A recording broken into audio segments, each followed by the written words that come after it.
சென்னை கோயம்பேட்டில் இளம்பெண் மீது கார் ஏற்றி கொலை செய்யப்பட்ட விவகாரத்தில் சிகிச்சையில் இருந்த சிறுமி உயிரிழந்திருக்கிறார். இதுகுறித்த கூடுதல் விவரங்களை எமது செய்தியாளர் சக்தி சரவணன் வழங்கின கேட்கலாம். வணக்கம் சக்தி சரவணன், இது குறித்த விவரங்களை பதிவு பண்ணலாம். வணக்கம் ஓவியா. சென்னை கோயம்பேடு பகுதியில் இளம்பெண் ஒருவர் காரை ஏற்றி கொலை செய்யப்பட்ட விவகாரத்தில் சிகிச்சையில் இருந்த 17 வயது சிறுமி உயிரிழந்த சம்பவம் அதிர்ச்சியை ஏற்படுத்தியுள்ளது.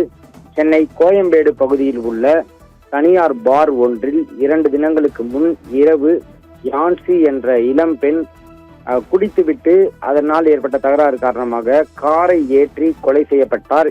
இந்த விவகாரத்தில் இதுவரை சுமந்த் சக்திவேல் என்ற முக்கிய குற்றவாளி உட்பட 7 பேரை போலீசார் கைது செய்து சிறையில் அடைத்துள்ளனர்.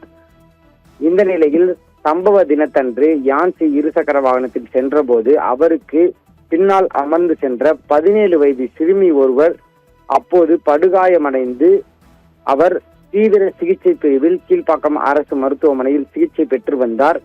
இந்த நிலையில் சிகிச்சை பலனின்றி பரிதாபமாக சிறுமி உயிரிழந்திருக்கிறார். இதனால் சிறுமி தற்போது விபத்து காரணமாக ஏற்பட்ட அந்த விவகாரத்தில் மேலும் ஒரு கொலை வழக்கு சிறுமி இறந்த விவகாரத்தில் பதிவு செய்யப்பட்டு விசாரணையானது நடத்தப்படும்.